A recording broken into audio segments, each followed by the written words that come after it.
all-time low, while violence by police is at an all-time high. To imply that police are justified in 100% of these killings is not only irresponsible, but incredibly dangerous. The death of another human being should be avoided at all costs, and when it happens, regardless of whether or not the person wears a badge, there should be a full investigation by a third party. Sometimes the line between is it legal and is it necessary becomes difficult to distinguish. Criminal justice professor at Webster State University, Robert Wadman said, "In the judgment of the officer, is my life in jeopardy? Yes. At that point in time, they're legally grounded in using deadly force. But the question is it necessary? That's something that needs to be firmly addressed, for example, in training. Gang violence in America was once a national conversation, and rightfully so. However, with the legalization of marijuana in several states, these cartels are diminishing, and their once violent hold is slipping away. They no longer pose such a large threat. Americans are less violent now than ever before. So why are we seeing an increase in police violence in the recent events in Ferguson, Missouri, and the heavy militarization among the police forces nationwide have taught this country anything? It's that we're long overdue for a serious conversation about police reform." So there you have it. It is. Police are killing more of our citizens than any gang or anyone else. Well, I'm going to tell you something that we brought up here like months and months and months ago. Apparently somebody latched onto, and now they're pushing it across the country. I don't know if you saw that. We've been doing police shootings long before they've been headline news every day. You know what I mean? Yeah. And one of the things we talked about was liability insurance. And I know, insurance is something I pay attention to because liability is something that scares me. You got sue happy people out there, and you want to make sure that if some whack-and-mole goes out there, and I remember when I was a kid, we had some asshole that lived next door that was suing us in court because of our dog barking. Honestly, we had a Siberian Husky, How do you stop a Siberian Husky from howling? You don't. Right. Okay. There's just nothing you can do about it. But, one of my things was, and I think it was after covering, lots of those New Mexico inappropriatenesses that were going on with the police department there in Albuquerque, was that those fuckers should have their own liability insurance. And then guess what? It's not going to come out of the taxpayer's pocket. It's not going to come out of the city coffers. And if you want to be an asshole, gunslinging, shooting people in the head, then it's going to cost you. And you know what? After you've become a risk, no one will employ you, which means that you can't go to 49 other states and get a freaking job. Bingo. Bingo. Well, I guess that's actually starting to happen in Minneapolis. Yay. They've been pushing it. The cop... anti-cop violence groups, watch the cops groups have been pushing it, and they actually got it on the ballot. Hold on. I'm going to scroll up there because I just saw this story this morning from same publication, Free Thought Project. Nick published it on Cop Block. It says, Minneapolis, here's how to force police accountability in your city. So, hey, we did some good. Yay. We gave someone the seed, and they ran with it, and it's working now. That's awesome. In almost every city across the U.S., tax dollars are used to cover the damages and settlements. And yeah, actually, I just had a video, it must have been from 2 weeks ago, that outlined in all of the big cities how much it was costing taxpayers. And we are talking multi-millions, tens if not hundreds of millions of dollars to cover these quick draw McGraws for wrongful death suits. And not one cop is ever fired or put in jail for killing somebody either. Well, no. What do we got now? We got Ferguson on the brink of absolute utter riots that are going to touch off like race wars and martial law here in a second because of the last one. And actually, no, this isn't the last one. There's been many more since Brown was killed. But the cops there have no fear of any accountability when things go crazy. None. Okay, so in almost every city across the U.S., taxpayers are dollars are used to cover damages and settlements from lawsuits filed against police departments due to misconduct. Taxpayers, in essence, pay out massive amounts of damages for officers not doing their job properly. Additionally, the cost is compounded because taxpayers are forced to continue paying the salaries, yes, when they've been put off the force without pay pending an investigation. They go on paid vacation. City officials don't have the guts to hold officers accountable for their actions, so the new approach is necessary to hold rogue officers responsible for their conduct. Now, another thing that we had suggested that they do, and this was back like 4 years ago, we were talking about putting dash cams online, body cams. It seems that a lot of the police forces now are doing body cams, but I've done a couple stories on those too, and I've always at the end tossed a question in there. Is it really going to help? I mean, we've talked about, accountability with those cameras. Oops, it wasn't working. I mean, how many times have we already seen that? Right? Remember that kid that got killed in the parking lot? And, what they should say is after the third time your camera isn't working and there's a dispute, you're fired. You're shit can. Bye. Exactly. That's what it should be.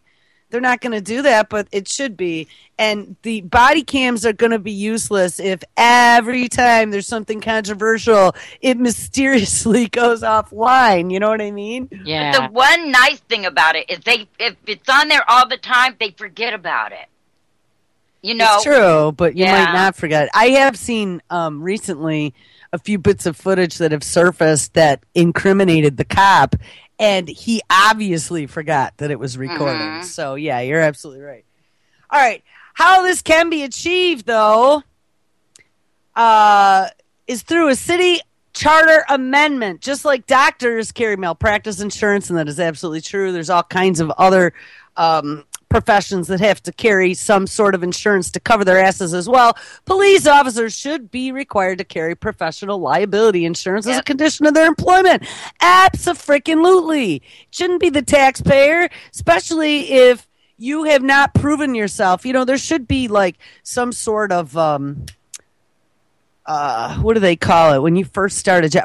Probationary period, right? Where you're on like the first 30 days or 3 months or whatever. Right. For a cop should be a bit longer because, in 3 months you might not find yourself in every possible situation, but like a year's worth of probation that there doesn't need to be an investigation or long-term drawn out. You fuck up, you're gone. Bing. That's it.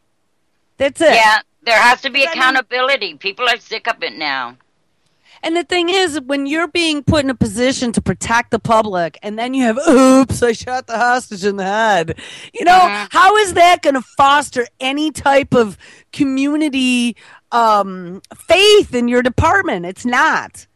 It's not. It's going to cause you major issues. All right. In Minneapolis, this process is already taking shape due to the efforts of Communities Against Police Brutality and Committee for the Professional Policing. Yay. Over the past 7 years, taxpayers in Minneapolis have paid out over $20 million to settle cases. Way more in some of these other cities. Zorie, I'll send you that link if I can. I think I actually have it in a Word doc here. I dropped it over the weekend. Minneapolis has paid out over $20 million to settle cases stemming from police brutality. In 2011 alone, $4.7 million in taxpayer money went to cover the cost of officer misconduct. Many other cities across the U.S. have faced similar losses with seemingly no recourse. Some cities, such as Minneapolis, by the way, my friend lived there for many years, so I've been there quite a number of times. I had no idea their police were just as bad as New Mexico. Some cities, such as Minneapolis, self-indemnify for police claims, while others rely on the League of Cities coverage. Most large metropolitan areas don't engage in effective risk management strategies, as it would be a political liability due to the strength of the police lobby and unions. Thus, police are rarely held accountable for their actions. Requiring police officers in large cities to carry professional liability insurance coverage would be an excellent risk management strategy and provide accountability for officers in ways that city administrators cannot and will not provide. This is even the same. If you know anything about how health insurance, group health insurance works, it's kind of the same thing. Like, you can buy your own health insurance plan, and that's probably going to cost you an arm and a leg. Or you can get into a group health insurance plan, and that group health insurance plan, the premiums are based upon the risk assessment of the pool of people that are involved in the insurance, right? So, like, if you work at a company that's a lot of older people that go to the doctor a lot, then you're not going to get a very good rate, right? But if you are insured by an insurance pool that has lots of young people who never go to the doctor, you guys are going to have stellar insurance costs until people start getting sick. Well, the same would hold true if they had some sort of group police liability program, and it would cause the cops to police themselves, I think, because guess what? You have 2 or 3 itchy fingers out there that start popping people, and everybody's premium is going to go through the roof. Yep. Yes. Yeah, excellent idea. So there's going to be in the cops' vested interest to make sure that Joe, their buddy there, isn't going to be popping trigger happy. Yep. Yeah, exactly. Or tries to escalate problems to where they're beating on somebody. Same thing. Right. They're going to step in as opposed to being afraid to step in and then being ostracized or fired or sent to a mental hospital when they speak up about it. Right. Yeah, and cops aren't going to stand there and watch another cop beat somebody down to a pulp if their insurance rates are going to go up. They're going to go in and stop their buddy. Yeah, exactly. That's right. Exactly. And I really think I didn't see in this, we'll finish reading the story, but I didn't see in the story where it looked like they were going to cover them for massive increases. It probably would be in their best interest to do it department by department. So you probably wouldn't want to insure all of Minneapolis together. Or maybe you would. But then each precinct wouldn't have a large amount of control, let's say. You know, it would be more of an overarching state control over, where if it was department by department, you know, your Joe beating the crap out of somebody is going to directly affect your premiums, and you should make sure that you're self-policing. Yep. Yes. And that's the best way, because otherwise, we're not going to change it from within the system. No, we're not. We're not, right. But make it hurt. Yeah, make it hurt bad. Make it hurt their pocket is what I say. And this idea that they can, do abuse after abuse after abuse without being fired, 3 strikes and you're out. Well, and that's the point of this, because here's the thing. Just like a doctor who's had so many malpractice suits that nobody wants to touch him because he's a hot potato, same thing's going to happen with a cop. You keep getting misconduct lawsuits against you, there's not going to be any insurance company on the planet that's going to insure you. And guess what? You can't go to another state and get a job as a cop. Bingo. Aww. That's right. Yep. Yeah, I think it's a beautiful solution. It is. Really is. And make it hurt financially and not out of the taxpayer pocket. Because I'll tell you what, that is one of those things out there, that and like school taxes. When I didn't have a kid, why the hell should I be paying school taxes? Right. I didn't even have a kid.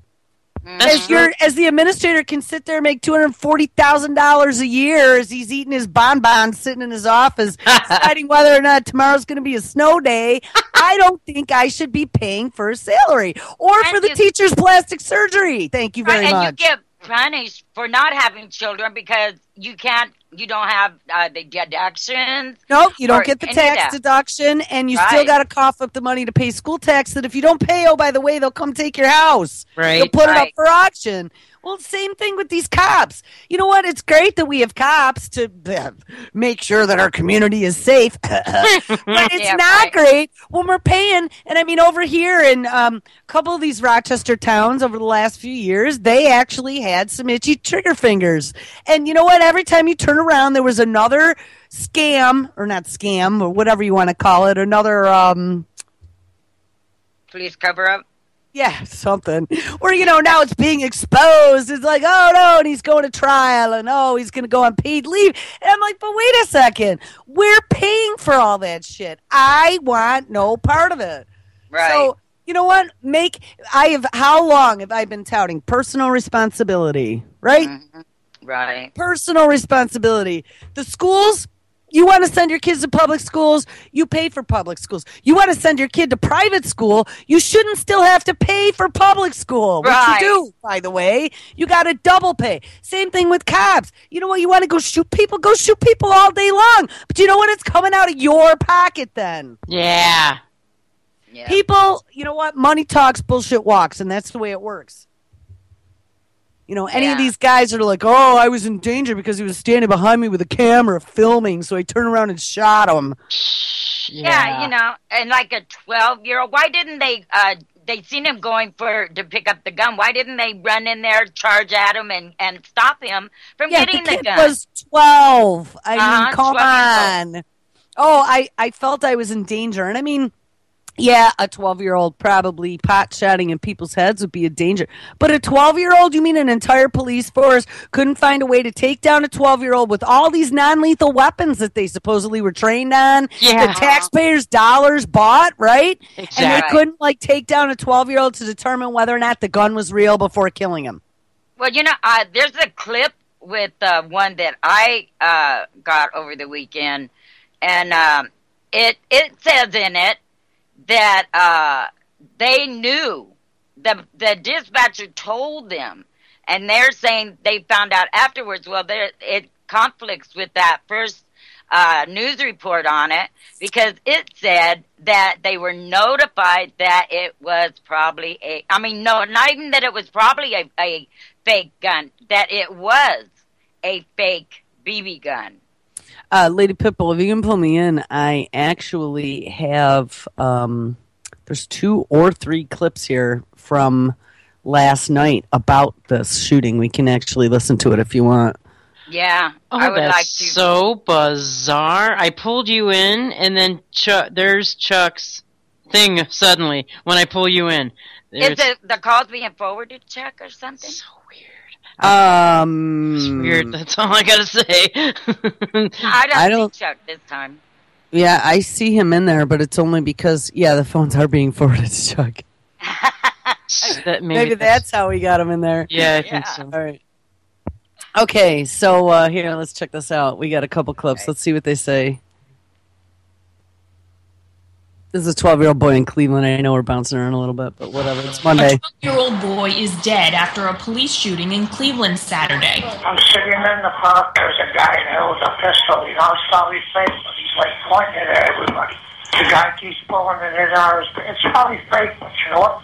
Scare There you go. It's probably fake. Probably Twice fake. It said on 911. All right, here we go. Gun was fake, an airsoft replica gun that looks like a semi-automatic pistol, Cleveland police said, adding the orange tab that is supposed to identify it as a BB-type gun had been removed. But police say it's not clear if the responding officers knew if the gun might be fake when they arrived at the playground of the rec center where the 911 call was made. When an officer ordered the boy to put his hands in the air, police say the boy instead reached for his waistband. There was no verbal or no confrontation. The officers ordered him to stop and to show his hands, and he went into his waistband and pulled out the weapon. Police say the officer fired 2 shots, and the boy was hit in the torso. He died Sunday morning following surgery. Now, let's stop here, because why are we aiming for the torso of a 12-year-old? Regardless if it was a real gun or not, regardless if he was going to aim at the cops, he's a fucking 12-year-old. Hey, that's the kill shot right there in the torso. Yeah, I know. Why would you aim? Why would you not go for the wrist or for the knee? And I know I've been through those training courses. If you're going to shoot, you kill. But a 12-year-old, right? And and at least they didn't get him between the eyes.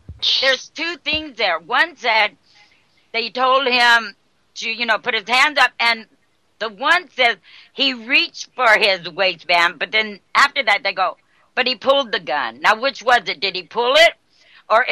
Did he pull it, or was it still in his waistband and he was reaching for it? Because if it was still there, and he was reaching for it, they couldn't tell if there was an orange thing or not. Yeah, all right, well, let's hear a little bit more. Emily's attorney told CNN, "It's devastating. A mom lets her son go to the park, then finds out he's been shot. We're starting our investigation. We're gathering our witnesses, and they're gathering theirs." The Cleveland Police Use of Force team is also investigating. Our job is to respond to assignments and to protect the community.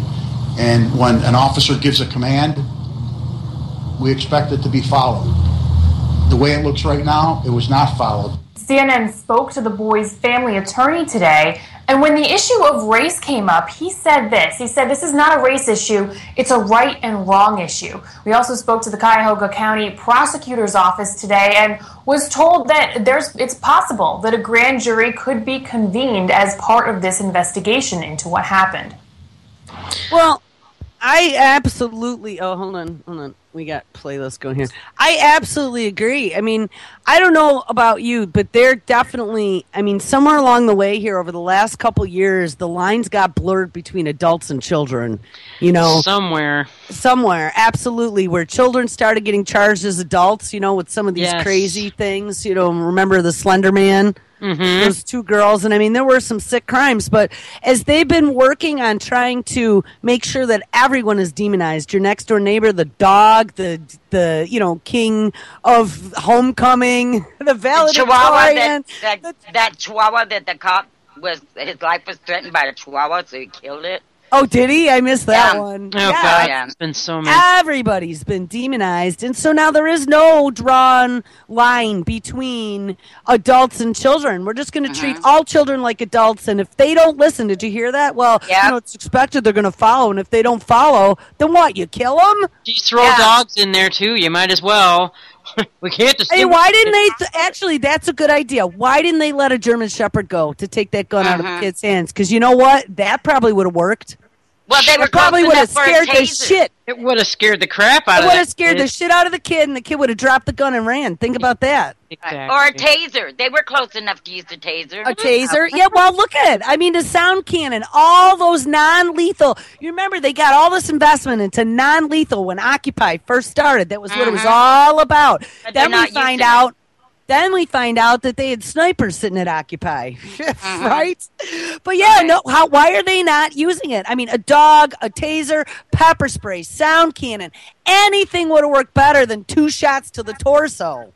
Jeez, they could have tasered that kid. They could have tasered done him. something. For so many different avenues they could have taken. Well, he was 12, okay? 12. How many 12 to 16-year-olds aren't defiant of adults? Yeah. You see him laying on the ground. He's a little boy. I mean, he's not a big 12-year-old either. All right, I got one more clip if you want to hear it. Sure. Yeah, and then I have one going into people are going to do something. Well, wait, we got to finish the story from Minnesota still. I just want to... We've talked enough about this Cleveland kid, and I finally found the clips, so hold on. Okay. On a swing right now, but he keeps pulling it in out of his pants and pointing at people. The 911 caller saw this, a BB gun that police say looked like a semi-automatic pistol. Now, this report, if you noticed, they played the snippet of the 911 call that didn't say that it looked like it was fake. Did you hear that? Yes. Yep. Now they're manipulating the news. Correct. That's correct. Who's this? Where's Al Sharpton? Al Sharpton's getting ready to take a plane to Cleveland right now. Guys, this one is CNN who did not play this part that said that it was a fake gun. Surprise. When the local news did. Yeah, they did. All right, here. The orange safety indicator removed. I'm getting ready to leave, but you know what? He's right here by the youth center or whatever. But he keeps pulling it in and out of his pants. I don't know if it's real or not. Shortly after, Cleveland police officers responded around 3:30 Saturday to the Cleveland Cadell Recreation Center. Now, he said, I don't know if it's real or not in that, but in the other clip, he twice said, I think it's fake. Yes. Yep. They came to the outdoor playground on West Boulevard. Upon response, they confronted a young man with a weapon.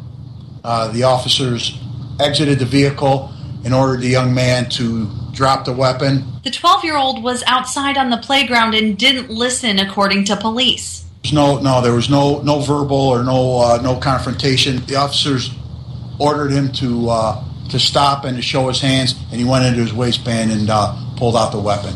One of our officers fired 2 shots, striking the young man. Authorities say an officer involved injured his leg during the incident, but how that happened remains unclear. The FBI, Internal Affairs, and the Use of Deadly Force team are investigating. The FBI, too. Oh, of course. Did you get that part too? They started out with that one. They didn't say that the boy went over to the table and grabbed the gun up. It just said that he had the gun out right away. Like, they left that whole part out too. Yeah. Yeah, they left a lot out. All right, a little bit more.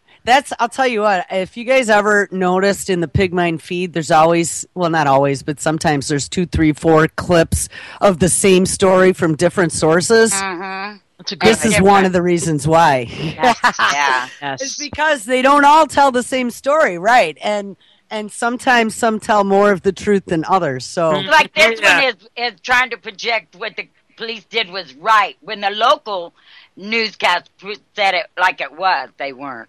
Well, right. The local news at least tried to present some more facts. CNN seems to be hiding some facts. Like the caller said it was probably a fake gun. Not once, but twice. All right, here we go. Don't come to work every day and want to use force against anybody. That's not what we do. We're part of this community. And that's not what our job is. Our job is to respond to assignments and to protect the community.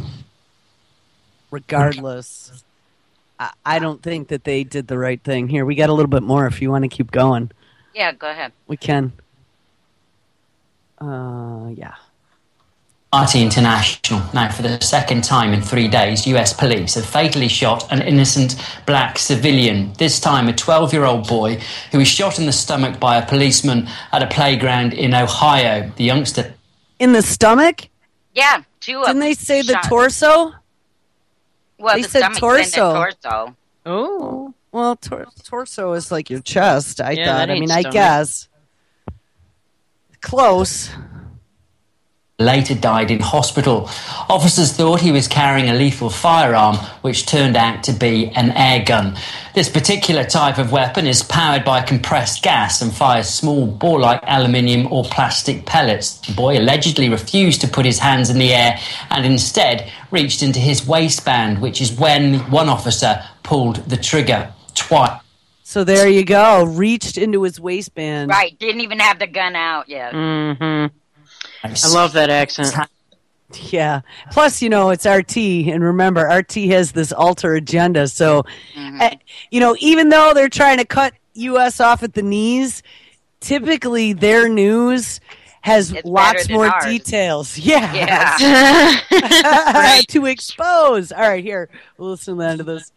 Had been responding to reports of a male brandishing a weapon there. Well, on Facebook, the police say the toy gun had its orange safety indicator removed. Such stickers are required on all imitation weapons so they can be identified as non-lethal. Before the boy was shot, a caller had twice told a 911 operator that the pistol was probably fake. Thank you, RT. See, they at least pointed that out. Yeah. Wow. Similar tragedy only last Thursday when a rookie... Oh, here's the other one. I wonder if this is the one in New York City. The one that we talked about early. I mentioned it.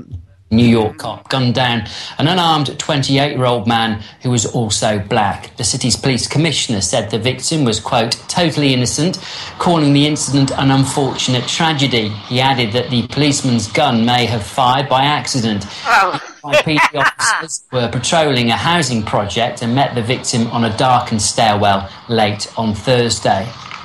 I actually had read a story. The guy was just either coming home from work or going out to eat or something. And he was walking up the stairs in the project, and the cop shot him, killed him. Yeah, he killed him. And they even came out in New York and they admitted that, whoops, they shot an innocent guy.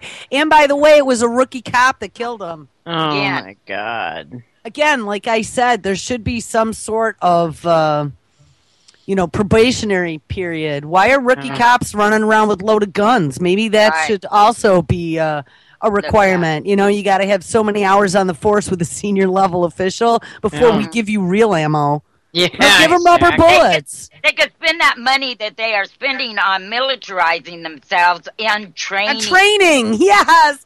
Send them to freaking Vegas to Front Sight for a 4-day class that we found out is way better than most of the police departments get for training. Right. Bingo. 4 days and 10 hours a day, man, in the 100-degree heat. Tell you what, by the time you get out of that, you're good. And not only that, how about hand-to-hand combat, too? They never even teach cops hand-to-hand combat. I've got more hand-to-hand combat than most of our freaking sheriffs, and the sheriff told me that. I've said that many times. Most of them are too overweight to even attempt doing that. Well, then they better be made to do it. There should be a health requirement. There used to have to be in good physical shape, but anymore, I mean, these cops couldn't run 3 feet without running out of breath. Which is why we shoot. Donut shop. Right. Well, that's why we shoot, because we can't run more than 3 feet. So let's ping, ping, ping. Yeah, it's a video game. Yeah. All right. Here, we'll listen to the rest of this.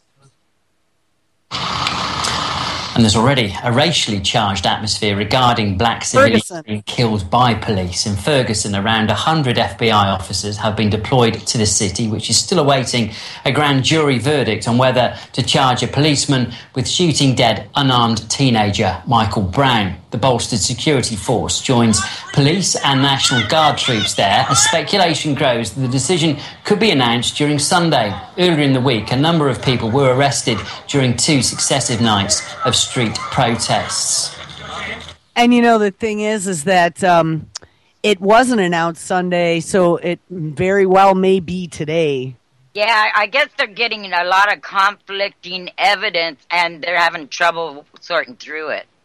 Well, yeah, like the 2 autopsy reports. Right. The one by the city and the one that the parents hired the independent coroner to come in. Yeah. Really different. Complete. How can two coroners look at the same body and come out with such different ends? Yeah, that's pretty nuts. All right, here. Yeah. But it also emerged that even revealing the scale of the police presence there can land you in trouble. A US Navy veteran says he was sacked from his job at a hotel in St. Louis and branded a terrorist for posting these pictures here that you can see. The hotel car park full of squad cars. He's been telling his story to RT. Went to work on Friday and got called in the GM's office, and he told me to remove the picture in the short video, in which I did. And then it was a normal work day after that. Then come Saturday, I get called back in the office, and the head of security for Zorie was there, and he told me that I no longer will be employed with the hotel due to the fact that I posted the picture and the video on social media. Well, he actually called me a terrorist for doing it, and that I dishonorably served my country in doing so. We never... Wow. Now, did you guys hear about that when it first happened? Yeah. I mean, talk about, now trying to put the kibosh on citizen journalism. Yes, that's exactly it, Jules. All he did was got pictures of the parking garage loaded with DHS vehicles. I mean, and it was in Ferguson, so no big freaking surprise. Right, everybody knew that anyway, so what the hell is he being called a terrorist for? Terrorist, and they fired him. You're a freaking terrorist for taking pictures. Watch. You watch. Unbelievable. Yep. There's the precedence being set. Yeah, absolutely. A little bit more. Have, 70-plus Department of Homeland Security vehicles just sitting in a parking lot, waiting for training. I mean, I live in St. Louis, Missouri, not near the East Coast where DC's at. So I know I knew they weren't doing training. And there you go. Oops. So I think we looked at least the 12-year-old pretty sufficiently. Let me just disconnect so we don't echo here. I have one more I'd like to go over before we leave this part. Yeah, and can I finish? Well, oh, yeah, go ahead. I still had the rest of what we were doing before from if you have another police shooting? Yeah, and right near Windy. It's man calls police to escort his girlfriend. Cops show up and shoot her in the head. Oh, yeah, I read that one at dinner time to my family. Right, I like and told my husband, I said, don't ever call the cops on me when I'm ranting and pissed off. Right. Because you know what? They're going to show up here and they're going to shoot me in the head. Yeah. But anyway, this is from Anti-Media. It says, a 40-year-old woman and mother of 3 from Ann Arbor, Michigan, was shot and killed Sunday night after allegedly confronting police while holding a knife. The woman's boyfriend, Victor Stevens, 54, challenged the police on their handling of the incident, saying that the use of lethal force was excessive and that the situation could have been resolved through non-lethal. Stevens said, me and her, we had an argument. Glass was broke, so I called the police to escort her out. Police were called approximately 11:45 p.m. by Stephen to escort his girlfriend from his property. When officers arrived, Stephen was in a separate hallway in the house away from where the incident occurred, and she was pronounced dead at the scene. There were 5 other people in the house. They said, freeze, and the next thing I know, I heard gunshots, Stephen said. Significant questions are being raised regarding the circumstances surrounding the event, the use of lethal force in the encounter by Ann Arbor police, and the investigation being launched by Michigan police into fatal shootings. Ann Arbor police issued this statement, and Police Chief John Setto asked Michigan State Police to conduct an investigation into the incident, saying that those involved in the shooting and the community deserve an objective, unbiased review of the facts surrounding the incident. Whether that goal can be achieved remains to be seen, as there are clear conflicts of interest with having police investigating themselves, as well as potential difficulties in ascertaining facts as a result. This concern over objectivity is what prompted Wisconsin to become the first state to mandate outside reviews in police killings earlier this year as a result of activist movements in the state. Retired Air Force officer Michael Bell, an advocate for this legislation, had filed a wrongful death suit against police, who cleared themselves of any wrongdoing after killing his 21-year-old son in an altercation. Bell hired his own investigators and submitted a 1,100-page report to the FBI and U.S. attorneys, which brought important evidence and circumstances to light surrounding the incident and police response, and led to the case being settled after 6 years in court. Wow. In researching, Bell also found that in 129 years since the Police and Fire Commission were created in the state of Wisconsin, we could not find a single ruling, a police department or inquest or a police commission that a shooting was unjustified. That is 129 years, not one cop killed anybody that it wasn't justified. That's crap. It is insane. Okay, and then it goes, demonstrating how difficult it can be for police to be impartial in their own investigation and citing lack of accountability as the culprit. Bell kept organizing and fighting for what ultimately became Wisconsin's law mandating outside reviews. Every community needs to do this. Absolutely. You know, the majority of these investigations are done by their, what do they call that? Internal affairs. Thank you. Right. And I've been yelling this for years. Police should not police themselves. It's like criminals policing themselves. They're not going to find themselves guilty. Absolutely not. Would you find yourself guilty? Hell no. You know. You and all your buddies? No, that isn't how it works. Right.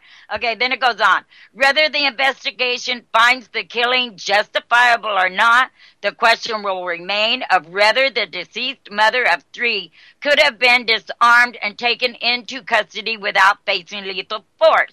Now, the fact that she had a knife is only what the police are saying, because no one was in the hallway except them. And then it goes, and to what extent police should be responsible for attempting non-lethal means of resolution. While some circumstances certainly justify the use of lethal force, it is intended to be the last in ending an allocation and only to be used when in extreme danger. If the facts come Can I just point out, we are talking about a domestic dispute that this happened.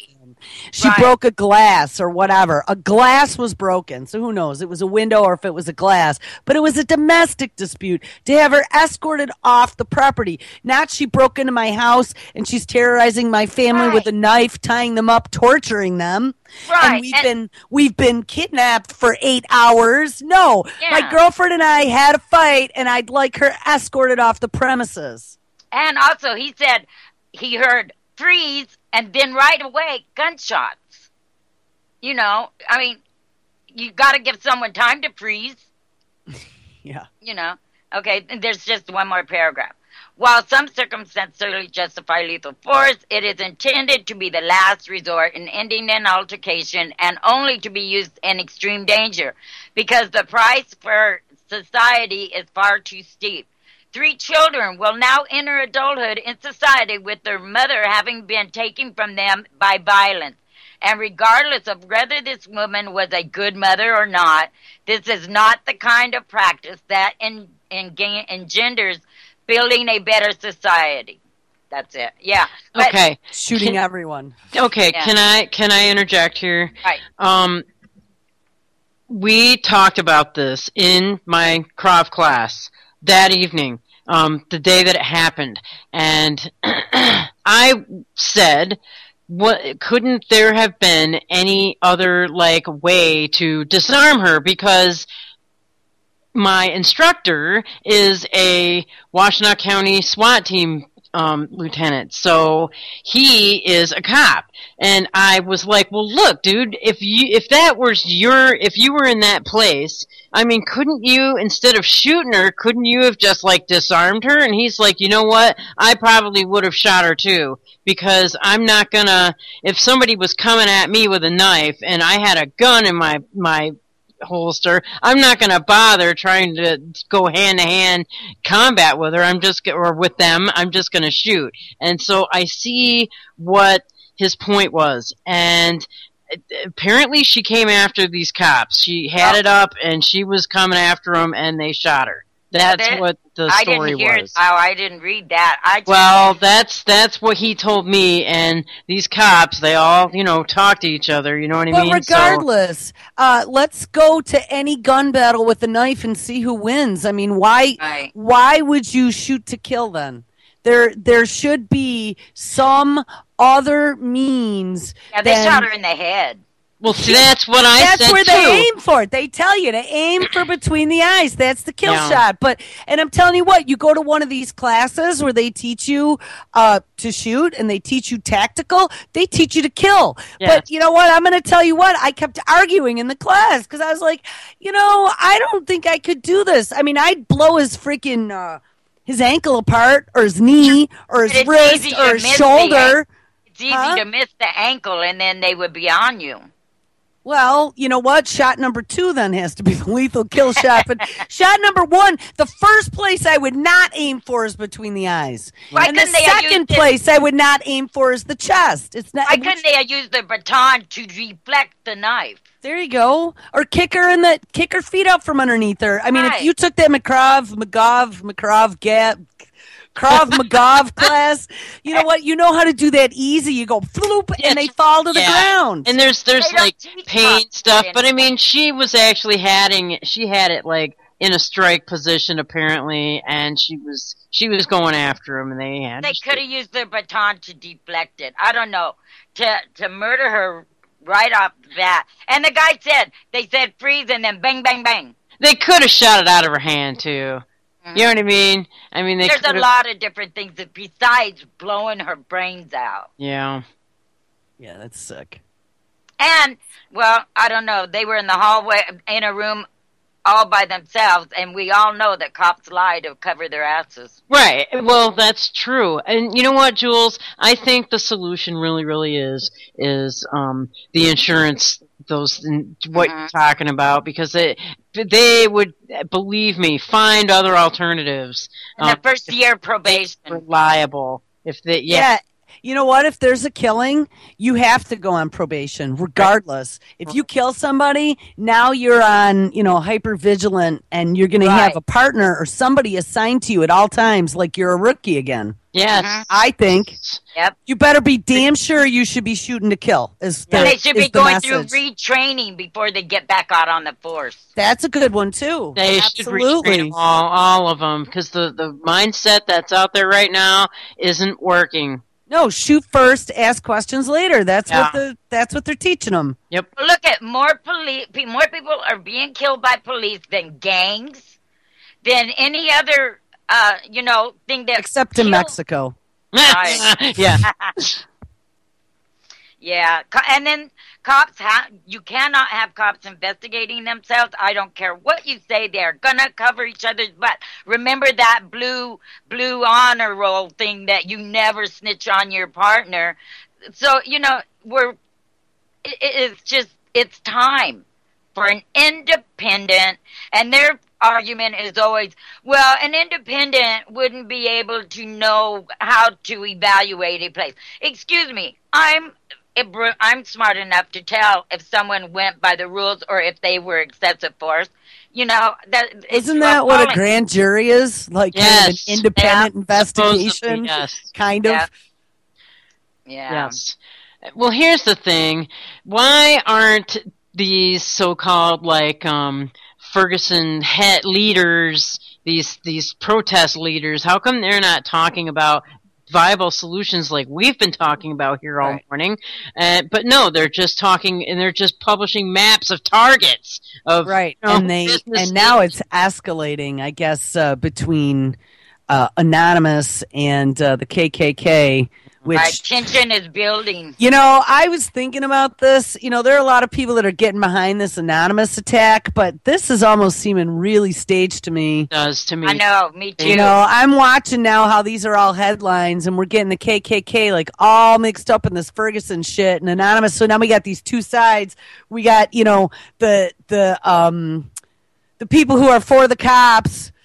Because a lot of them are in those groups and, believe in, they're looking at the neighborhood and whatever. They're like, yeah, this is like right versus left almost, like this paradigm. It is. But in this other realm, and then involve Anonymous. And, I mean, it's great if Anonymous really is out there, trying to be the weapons for the people.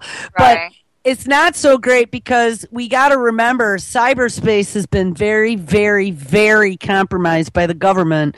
We have Keith Alexander, who got Cyber Patrol amped up to the nth degree, and this new dude that's in there. I mean, I don't know if you've been watching him, but he's been coming out, and oh my God, is he evil looking? Yeah. The new guy that took over, and everything he says, he just looks like he's sneering.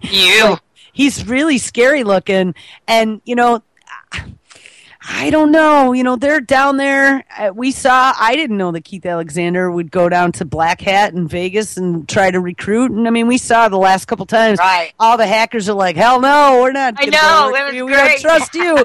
But you know what? There are ones there that'll do anything for a carrot. And we'll look at that. Don't let me forget to look at the study about greed, okay? Because money and greed and banking is really what the study has shown that has kind of helped corruption along. And I'm wondering.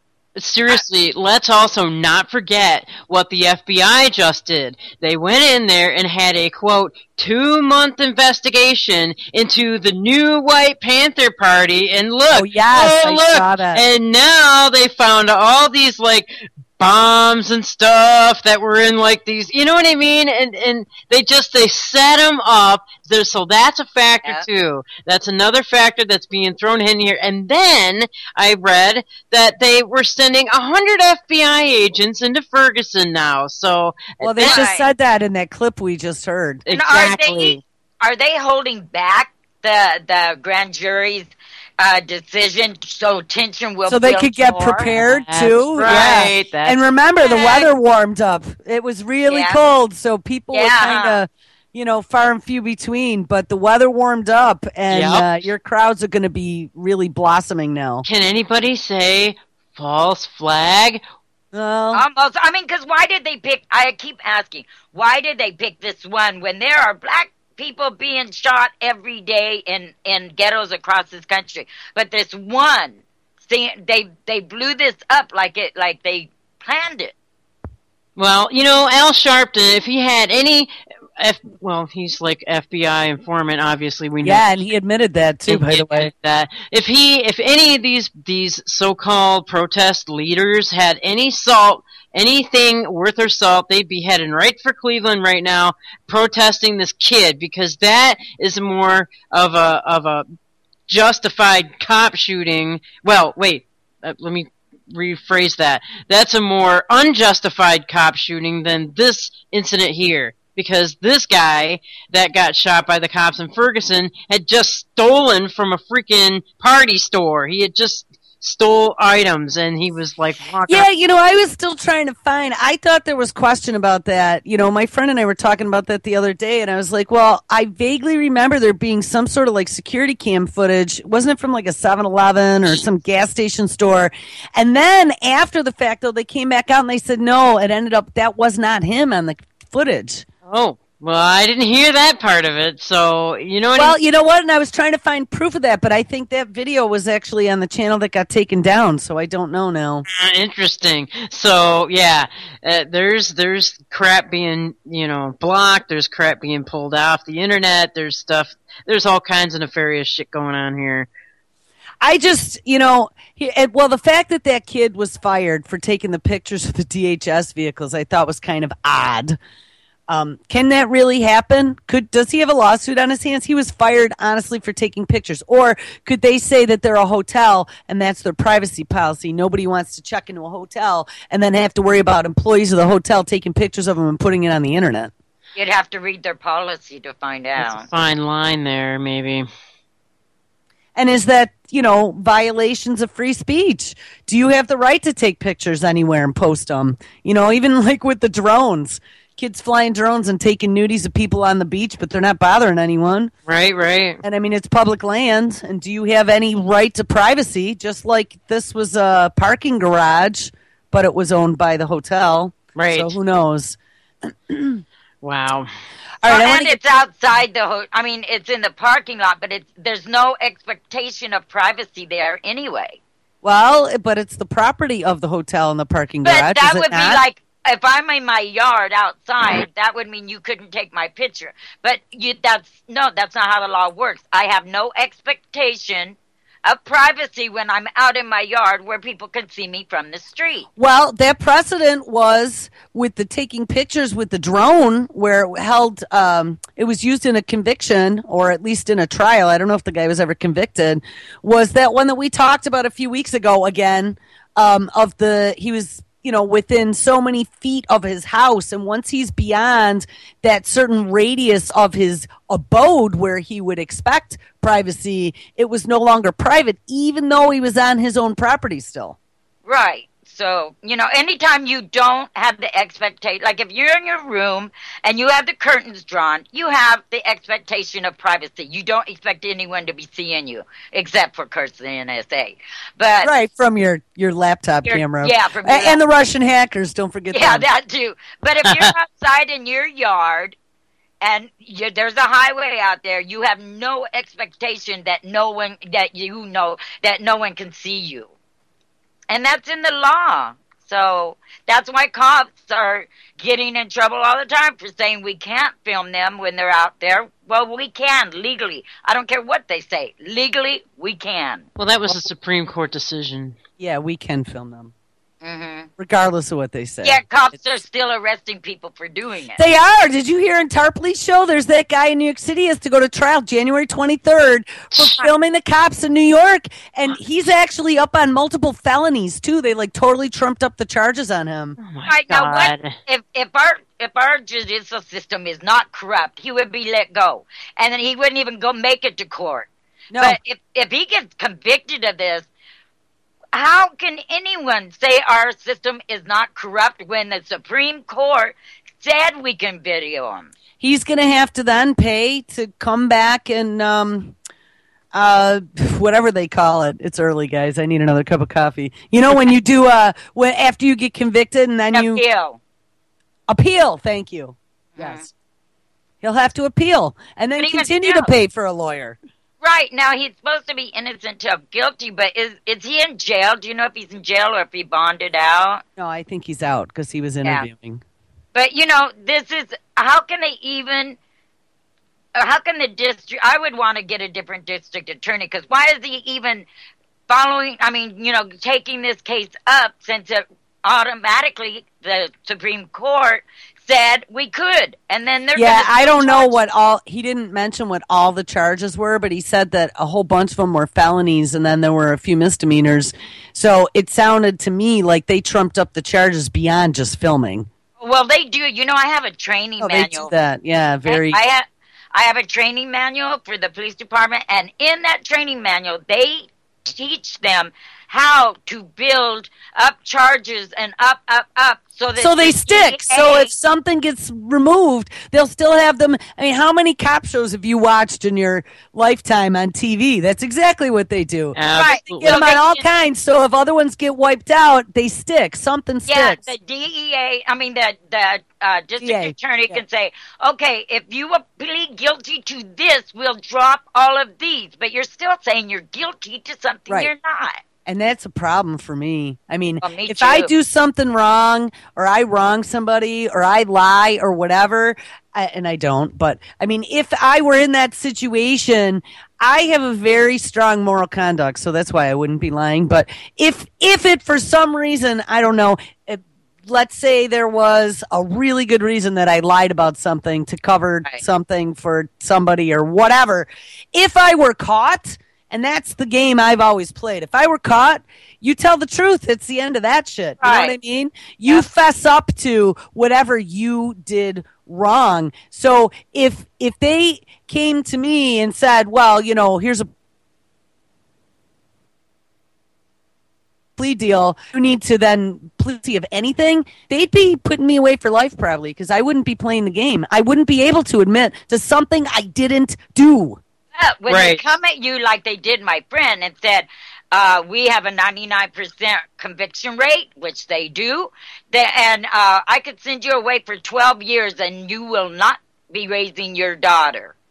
Now, that's how they threatened her. Or you'll get a year and we do this plea deal and you tell them that you did take the money. Or you we'll did put you on whatever. probation. We'll put you on probation if you plead guilty to this part. We'll drop all these others and you can stay home and raise your kid. Now, that is very scary to a mother. That's extortion. Yeah. It is, but they can do it. And when you're released, like if somebody posts bond or if they let you out on your own recognizance or anything like that, after you've been arrested, if you sign those little pieces of paper that they make you sign, those are an admission of guilt.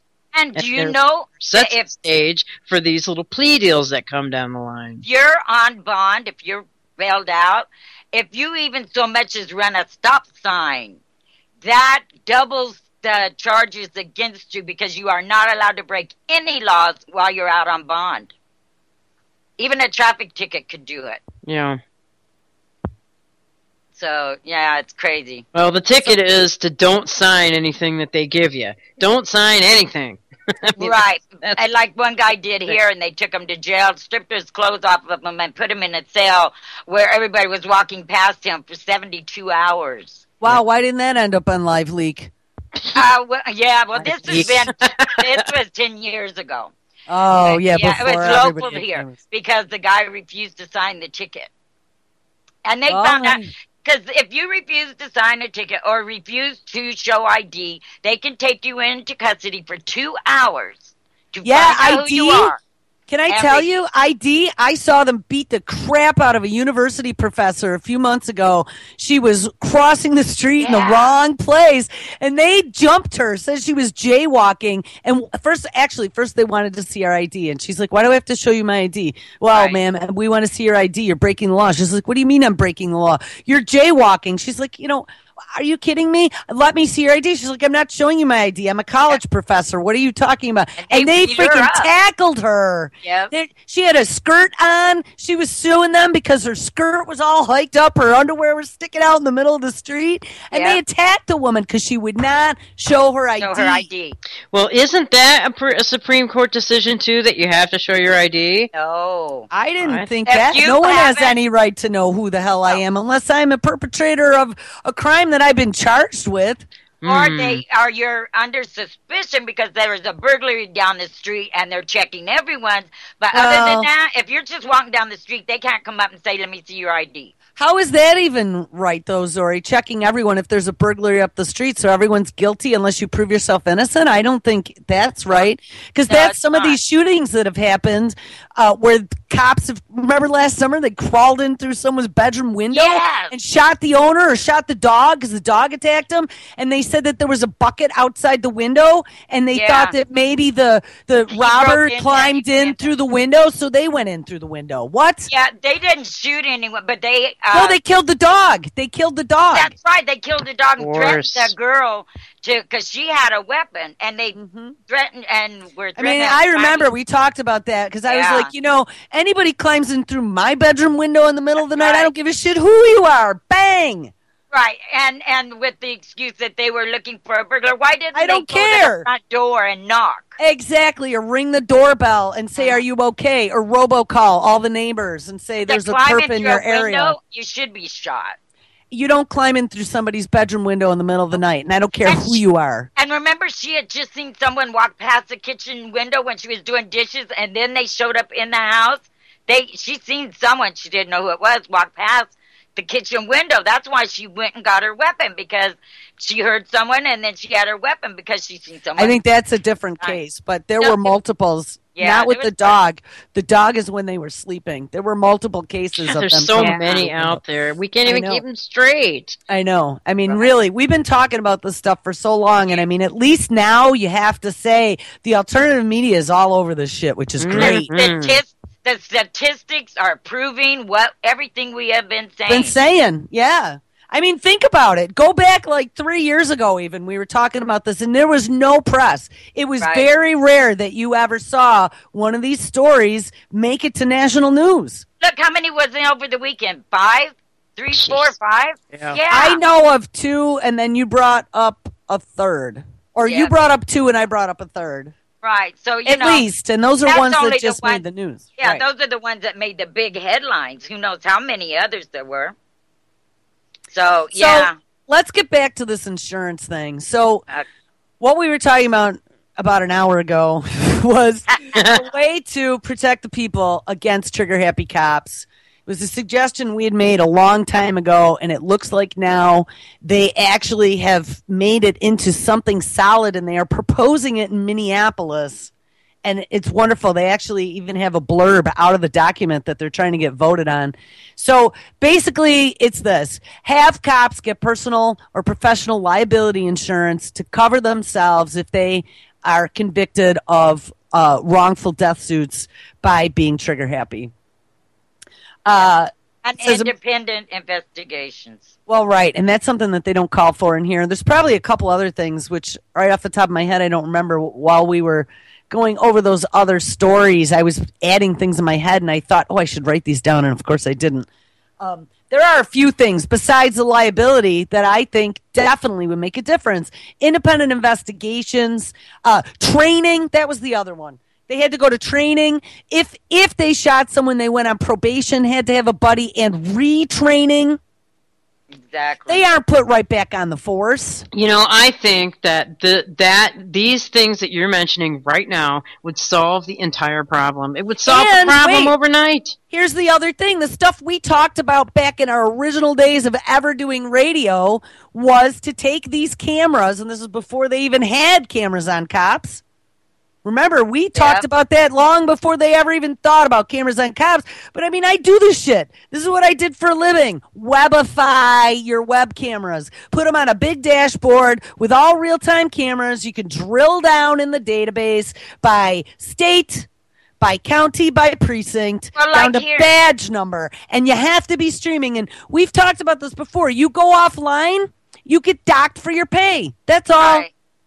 And you go off 3 times within a week, well, now there's going to be an independent investigation as to what is wrong. It starts with IT. It starts working its way up why your camera in particular keeps going offline. But look, you have all these reports of people coming in with black eyes, broken legs, gunshots in their heads. Dogs killed. Chihuahuas, terrorists, you know.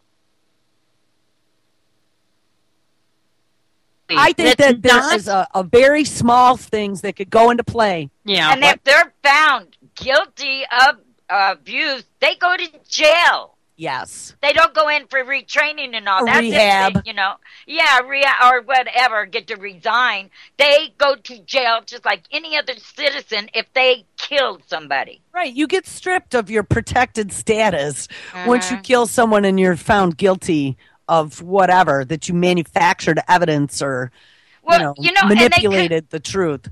They could very easily do the video because I know here we can listen to real-time dispatching of the police department. Sorry, from a technical perspective, these guys all have notebook computers in their cars now. Right. Okay? They all do. It's mounted. There's mounts on the dashboard, and it sits right there. Well, guess what? They either have some sort of like Muni Wi-Fi, like they're setting up in New York City, or they got 3 or 4G with cell.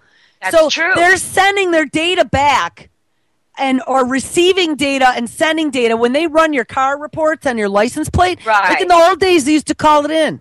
Now they don't. Now they go right to their computer in the car. So guess what? You got a connection, and you could have a little wireless hotspot right on your dashboard with your wireless dashboard cam and your 2 body cams for the driver and the co-pilot. There you go. Everything could be streaming live right now. And I'll tell you what, all that is paid for with taxpayer fucking money. So we have every right to demand real time. And guess what? It wouldn't cost them anything. I will donate my time to give them a portal that I could have set up in probably 20 freaking minutes right now. With the way, no, honestly, we got going right now, give me that video. I could have it up in 20 freaking minutes. I could have every camera. Give me all the playlist IDs. I will tell you how to set it up. We could have real-time video now. Wow, I got it all. Give me a domain name. I got it. I got it all. I've been working on this for almost 4 years now, and guess what? It's ready to rock and roll. Wow. Well, we need to bring that to our local community supervisors or whatever, and project, if we can put the how it could be done and the cost effective and present it to them, we might have a chance. I could give it to them for free. Throw a Google ad for me on the bottom, and it's yours. I'm telling you, that's all you got to do. I'll put a Google ad on the bottom, and you guys can have it. We are getting the cameras on the police force here, so if I had the stuff to present to them to say, why can't we stream this live?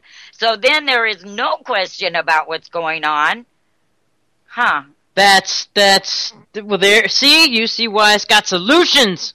And how would they refuse it if it wouldn't cost them anything? What would be their excuse for not doing it? Here's the only problem. I definitely would have to have someone on staff somewhere that would be covering like every police precinct if they had a technical issue. I mean, that couldn't be me to deal with for free forever. Yeah. No. And pay for the hosting. But it could be done, guys. It's not, you know what? You're going to have a company come to you and go, oh, yeah, we could do this for you, but it's going to cost you $872,000. Right. I could do that too. Like all our cameras at the signals, they aren't making money yet here. They are still paying a percentage to the people that sold them the cameras. Well, exactly. And you know what? I used to work in that world, Zorie. That's what I did for a living. I worked at a reseller that sold shit like that. Yeah. They make money forever, and then they make money for maintenance and for support and for upgrades and for whatever. It's an endless cycle of sucking the municipalities once you get your claws in there. That's what it's about, man. That's how you have a business. See, I wouldn't do that, but we'd have to find a way to work together, and it would probably have to be at a bigger level. You could certainly undercut all those other, but you've got the idea. I mean, you should do something. I could hire staff then. Shelly, you want to come work for me? There you go. There you go. Look at this. Someone just put it in chat, but it's on eBay. 8 gig hard drive waterproof smartwatch camera, DV digital recorder, video cam for $21.99. Wear that in case the cops come along. There you go. Actually, it looks just like a watch. We should put that into the UCY Amazon store. I'll check and see if Amazon has it. Got it. Yeah, holy shit. That's funny. And then they wouldn't even know they're being recorded. Like with your phone, they'll say, well, put your phone down. They'll take your phone and they'll smash it, or they'll take your card. Absolutely. But with this, it looks just like a plain watch. That's great. Amazing. I'm getting one. Just hit the button. Hit the button, Batman. I just did. Hey, you know what? So here's another UCY research project. Now, remember, you guys all had homework. I don't know if we can get to it today. Forfeiture. I have got so much data. I have to put it all together by state and everything. Well, wait, Zorie. I don't know if you saw. Somebody dropped a link. I think you were getting ready for work, but someone dropped a link, and then I think even Brandon ended up dropping it to me, just the general one. It's www.ij.org. IJ.org? Institute for Justice. There's a drop down, and you can pick any state, and it says policing for profit. Sweet. Oh, okay, yeah. They all get grades. They all get graded, and then there's a little blurb about their forfeiture law. Yeah, and I have the origination, where forfeiture originated and how it went dormant for years, what year it came back up in 1977, and I went from there on. But it was IJ what? I think it's just ij.org. Hold on, let me get back there. Yeah, because I have... Yes, ij.org, Institute for Justice is what it's... and it has it by state. Mm-hmm. Yep. There's a drop down for state. Yeah, that's great. Go look at your state because you might be surprised. I did. Believe me, it was the first one I went to. Oh, I meant listeners, but yeah, I know. Me too. Yeah, and I'm doing it by state. And you know what? Siskiyou County, it's like how many forfeitures they did a year. Siskiyou County did 2. That's right up the street from me. That's where state of Jefferson wants to be. Well, that's good too. Is that bad at all? And there was one state that had none. And it all went by the preponderance of evidence. Some of them was, it went according to how their laws were set up. Like preponderance of evidence only took in this much. And probable cause took in this much. The ones that got 100%, they were the highest. And there's this equal sharing, where a lot of the places where they only get a percentage, well, all the rest of the money goes in this fund, and then it's distributed to all of them. So they get the money when they come take your property or whatever, when they sell it. Some of them get 100%, but the ones that get like 70%, the 30% goes into a general fund, and then it is distributed again to everybody. So you get paid double. So, wait, because we're bouncing around too much. So what you're basically saying is that there's the ones that have the most civil forfeitures have financial incentive because they get a large majority of the proceeds from auctioning off your belongings. They seem to have a higher percentage of forfeitures than counties who don't. Is that what you were just... Well, that, and it's according to what the law... Every county has a different structure. Some, you have to have probable cause. Then it's lower. Some... If they just, you don't have to have probable cause. You are guilty before you're innocent, and those are real high. Right, and so this is in the vein of police corruption, like we've been talking about all morning. I mean, this falls under policing for profit, and we've seen so much in the recent past that's come out. There was a whistleblower just recently that came out, and though we've always known about quotas and tickets, there was a cop that came out that talked about it. Yeah, well, 3 or 4 cops are in the suit against the police department. Yeah. Here, I want to play something actually that might tie a little bit of this together. This is that thing I was talking about with that banking and greed, just money or greed or incentive. You know, I've talked about this so many times. That dangling carrot, guys. Yeah. Dangling carrots create corruption. Come out. There was a whistleblower just recently that came out, though we've always known about quotas and tickets. How did that just, like, start playing out of the blue? It wasn't when I first connected. It's weird stuff happening. All right, hold on. Let me kill that. I don't know how that just started playing out of the blue. Okay, here we go again. Accusations that the world of banking is corrupt are common, but now scientists have actually proved that banking breeds dishonesty. And here's why. Now, we're going to stop for a second. This is about banking, but I'm going to say let's take this a step further. It's about the financial carrot. People who are motivated by money, who would sell their mother down the river if they were given $1 million.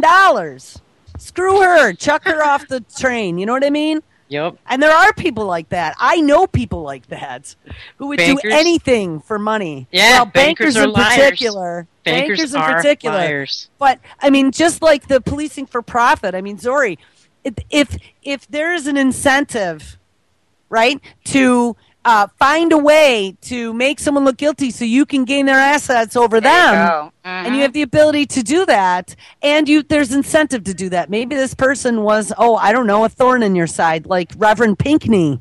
Yeah. Talked about him. He's been in their face in Benton Harbor, Michigan, and now they're going to send him away.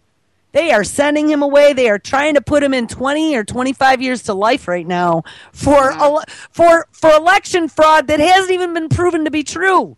Right. It's not his signature. They have proved it wasn't his signature. Right, exactly. They had handwriting experts come, and they said that absolutely is not his, and they're still trying to railroad him. This is all part of the same problem, corruption, and the corruption is bred through greed. Yep. Here we go. Financial gain is at the heart of banking culture, and so according to a new study, this fuels greed and dishonesty, making bankers more likely to cheat. So how did this come about? Well, researchers at the University of Zurich conducted a laboratory game with bankers and repeated it with other types of workers for comparison. They found that bank employees were more inclined to be dishonest. 128 workers from all levels at a large international bank and about 80 staff from a range of other banks were divided into a treatment group and a control group. The treatment group answered simple questions about their profession, and the control group were asked questions unrelated to work. In the experiment, both groups were asked to toss a coin without anyone watching and report the results, knowing a heads or tails would give them a $20 reward. They were told they can keep the winnings if they were more than or equal to those in another group. The results showed that the control group reported a 51% win, and those in the treatment group reported a 58% win. Stop. Do you know why that's significant? Because they don't point it out in here. They don't point it out in here, but I remember this from my probability and statistics class. One group, the control group, who weren't motivated by money, got a 51% heads or tails, but the other group that would get a $20 win if they won over the other groups got a 58% heads or tails, however they figured it out. Yep. But the thing is that using probability and statistics, if you flip a coin to infinity, it always will be right around 50% that you'll get heads or tails. Right. Not 58%. Exactly. Which means that they skewed the results. Or that, they totally lied about they cheated, yes. is what it means. So Here we go. This revealed that they had misrepresented by 16%, and 26% of those participating were cheaters.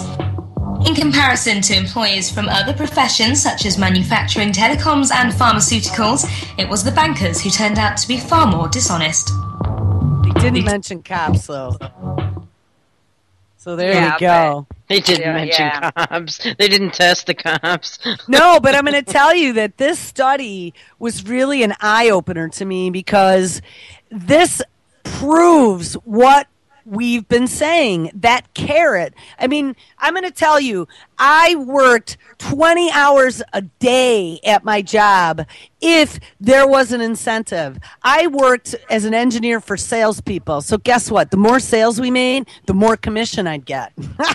So when there was a big fat dangling carrot, it didn't matter if I was working all weekend, if I was working all night long, because that big fat dangling carrot kept me chasing it all the time. Right. It's like the dogs in the rabbit race. That's right. Yep. And this is what they've got us occupied with our minds, so that we don't look around us and question everything else that's happening in our environment. Well, it is. It's how they control. I mean, people who are in the workforce, like my dad even said, he's like, well, all those years I was working, I was too tired by the time I got home. Exactly. I just wanted to have my dinner and watch the news for 10 minutes and then go lay down. Yep. And he didn't pay attention to anything. But on the flip side, he was more motivated by the paycheck than worrying about all this other bullshit going on. On the flip side, though, bankers, so I mean, we already know Wall Street and all the international banking cartel. You also have the police, policing for profit. Let's go after convictions. Let's try to get tickets. Let's try to use our civil forfeiture. When they were incented by funds, there is a higher incidence per the numbers of civil forfeitures. Are there not? Sorry. Yep. I mean, it's showing the same fact. It is greed. Greed. And especially the ones who get 100%, they get to keep 100% off the charts. Off the billions of it's billions a freaking of dollars. free-for-all. Yep. Sure is, and science now backs it.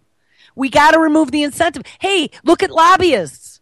You know why lobbyists big time. Big they time. buy the vote. We have no vote. You don't have a vote at all. Because guess what? There's millions of dollars in it for the congressman if they do what the lobbyists tell them to do. Exactly. Bingo. That's why, when I think about the golden calf in historical texts, and then when I went to Wall Street, there's a big gold freaking bull in the middle of the road. Mm-hmm. That's what it's about, guys. It's all about money. And it's about selling the planet, selling your brothers and sisters, selling everybody for that almighty buck. Isn't that disgusting? That soon will be worth like as much as toilet paper. Yeah, that's the big joke. Right. And that's the big joke. And people still think the cops are out there to protect them. Nope. But that's where I think a lot of the corruption came from. Oh, yeah, definitely. That and the drug war started the forfeiture. Yes, and guess what? They take a lot of those drugs, too. Sure. They're the assholes that bring them in the first place. So it's definitely a giant scam on the entire population of the world. Well, and even step beyond the police departments and go to the military. Did you happen to see that as part of this immigration thing, Obama slipped through that now we're staying in Afghanistan through 2015? Yes. I guess the poppy crops did a whole lot better than they expected. Yeah, exactly. Bingo there, too.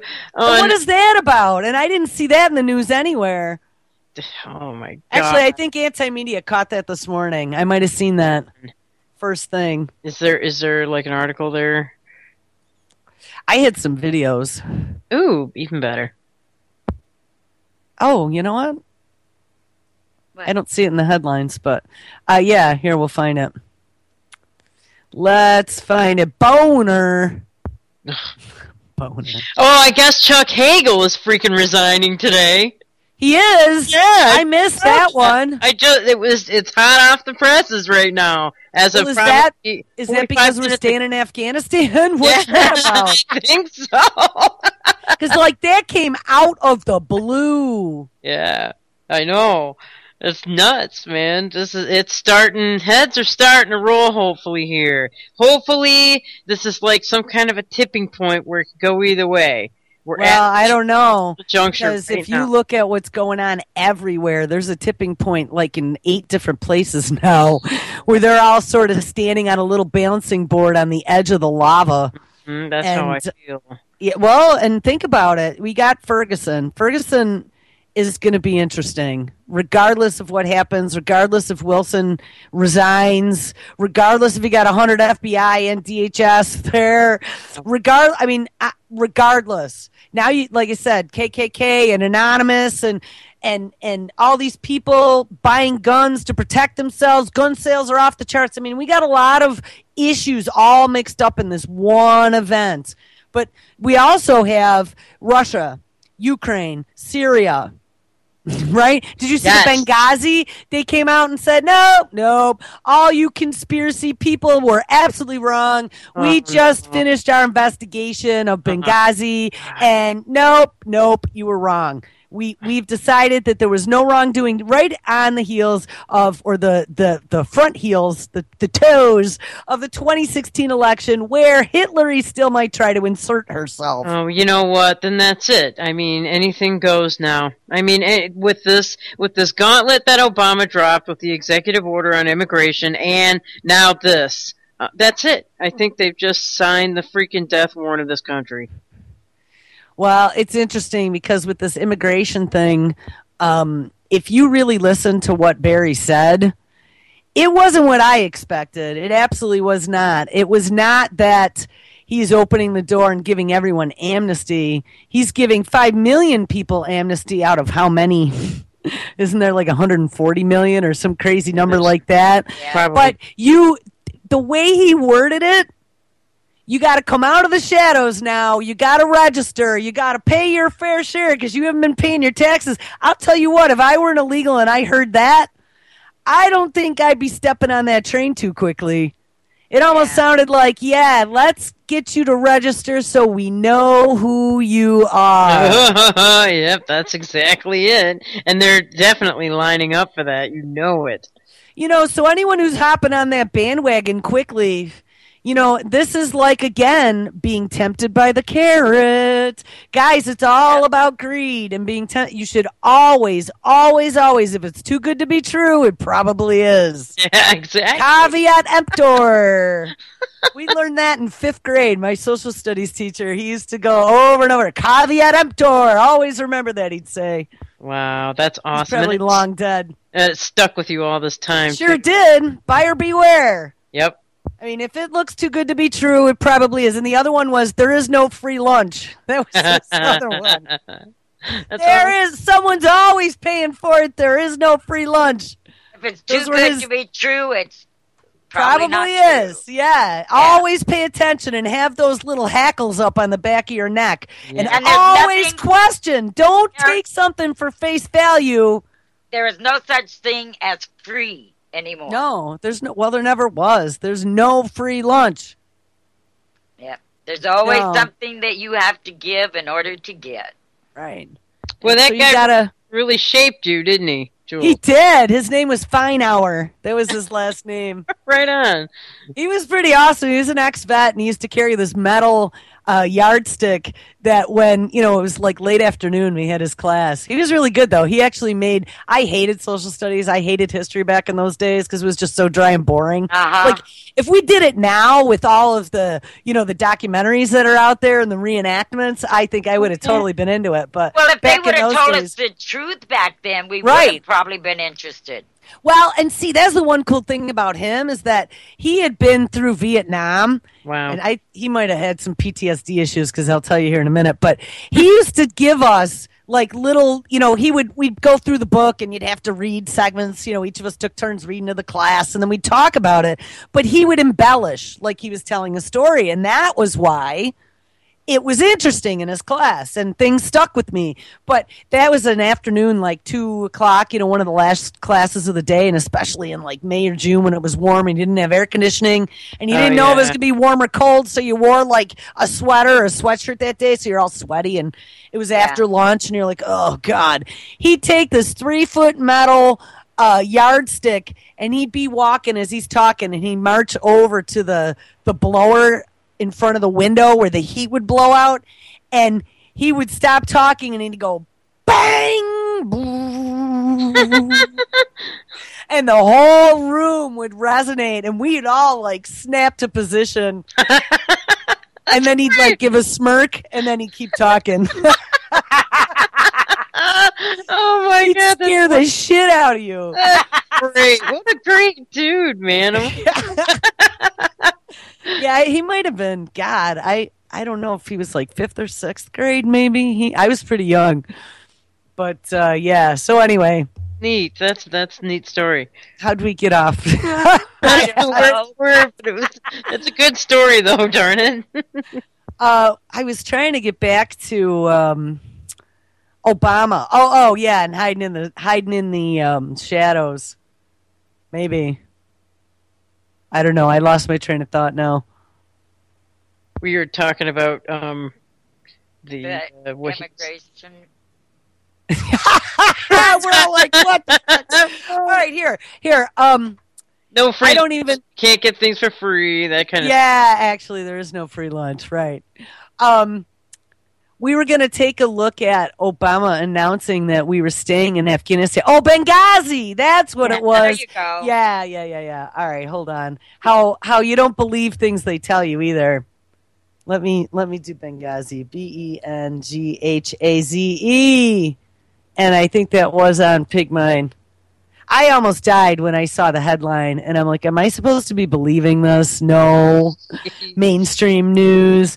New report quashes conspiracies surrounding Benghazi attack. So take that, you conspiracy theorists. Touche! Because nothing went wrong, and there were no views on this. Oh, my God. No way. Because everyone said, yeah. All right, here we go. Late yesterday, there were new findings about the attack in Benghazi, Libya in 2012 that led to the deaths of Ambassador Christopher Stevens and 3 other Americans. Ken Delanian of the Associated Press wrote about it, joins us now from Washington. So, Ken, We're going to stop here for a second, and just in case anyone listening doesn't understand why this is important, Benghazi was the touch-off point for everything that is going on now in the Middle East, Syria, Iraq, ISIS. Yes. I mean, this was where the guns are being run out of as they're claiming jihad, letting all the crazies out of the Guantanamo-esque prisons to train them in Qatar and Turkey and then pat them on the butts with the U.S. weapons shipped out of Libya and send them into Syria. This was the point. And Hillary Clinton bumped her head, couldn't remember when she testified, and then stepped down as Secretary of State, if you remember. That's right.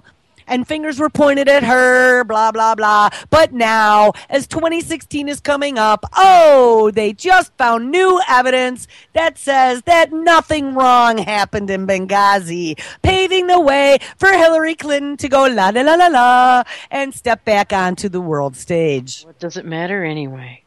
It doesn't. So here we go. The findings.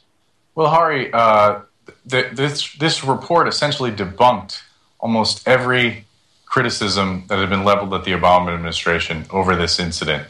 It basically said that there was no intent to mislead the American public about it, that the CIA and the military acted appropriately, and that many of the conspiracy theories that have been out there about cover-ups and dark forces at work were not accurate. And principally, I want to stop for a second. Are you hearing this? Are you hearing the... Yeah.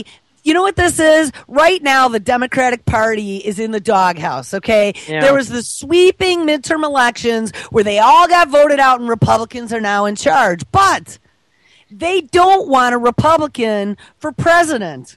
They want one of their Democratic puppets, and I think Hillary Clinton is who they want to shoo into that seat. Yeah. And because of that, they now have to try to show that everything that the alternative media has been winning the information war about, showing the corruption, showing the bullshit, is not true, quote unquote, by this case. I think that's exactly what they're doing. Yeah, just because they say it's not true, now it's not true. None of it. Right. And they're going to tell everybody, the voting public, that it's not true.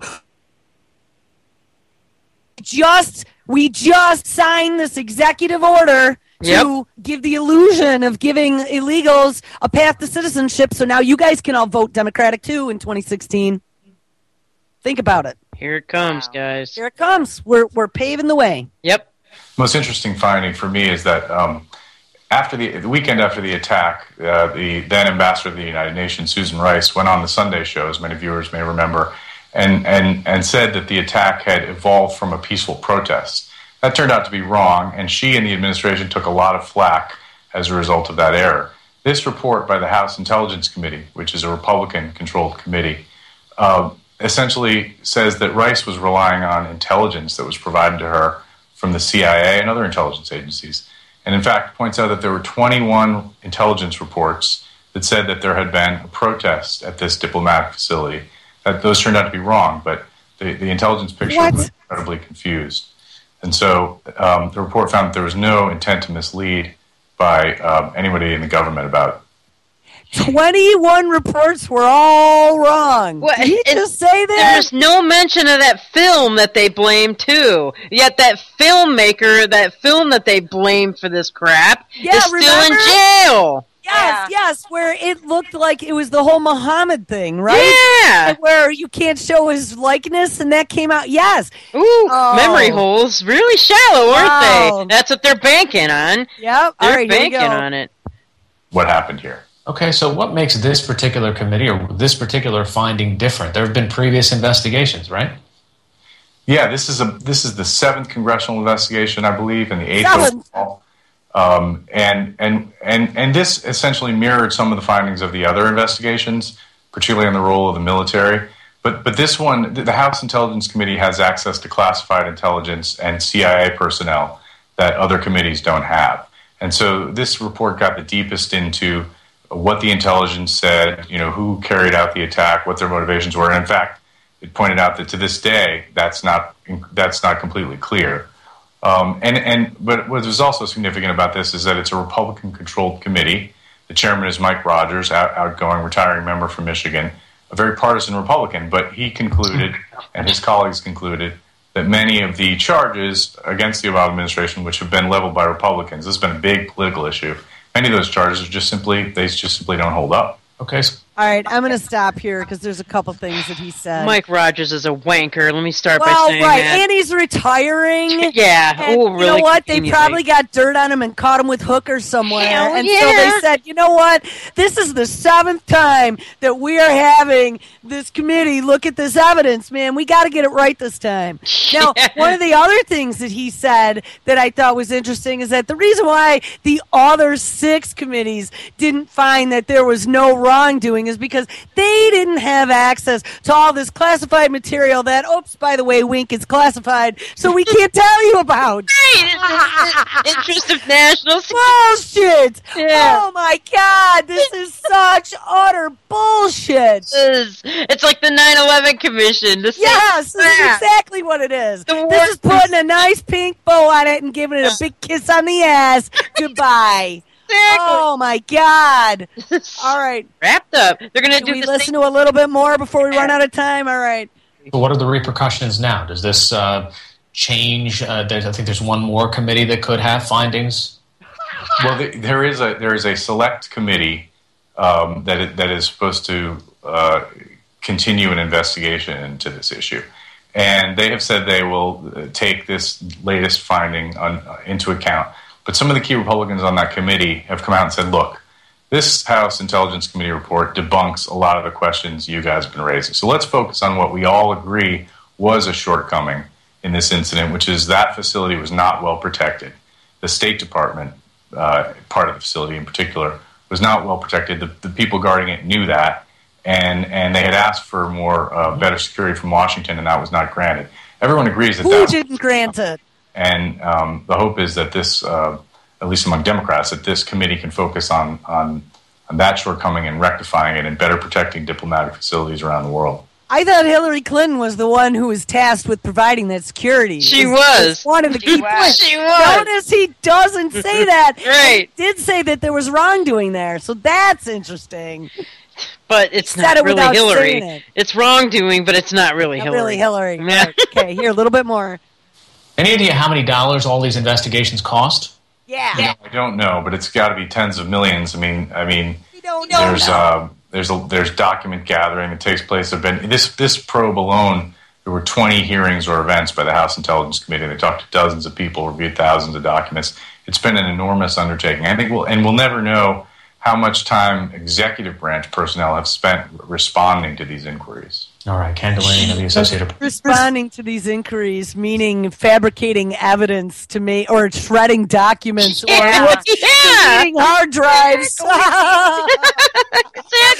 Bumping heads. Wasn't it that one chick that she was shredding documents, and she said, I probably should have kept them since there was an investigation going on, but I shredded them anyway. Yeah, that was way back when. Yeah. By the way, on a final note, and maybe we can kick off with this tomorrow, they found 30,000 Lois Lerner emails. Oh, boy. Yes, they did. Yeah. So I don't know if they'll be able. Did they find the 30,000 emails because now the investigation is concluded? Now it still has it going on. Is it still going on? Well, then this might get exciting. Yep. We need to check this out tomorrow. Yeah, there's a clip on that. Benghazi going too. Well, no, according to that, they just finished and there was no wrongdoing. Except for security, but we're not going to mention who was responsible for that. No, and it's not really Hillary. And it's not really Hillary. Came out and said. That's what we were just listening to, is the final findings in the 7th committee hearing on Benghazi. Yeah, they just said that. Okay, I thought that was from before. No, that was from yesterday. Oh, shoot. All right, guys. Guess what? We got 20 seconds left, if you can even believe it. Wow. All right, well, I'm sorry about the technical issues this morning. Our streaming service provider was having issues, and it lost the connection to my Sam's. So we didn't catch the beginning of the show, but that's okay, because everything turned out all right for Monday. And it was Monday anyway. Thank you so much, ladies, for hanging out today. It was great conversation. Thank you so much for listening, and try to enjoy the warm weather while it lasts. Not here. Guess what? 28 degrees tomorrow night. Bye, everybody. All right, everybody. Have a happy Monday. Stick around. Good radio tonight. Everyone, take care.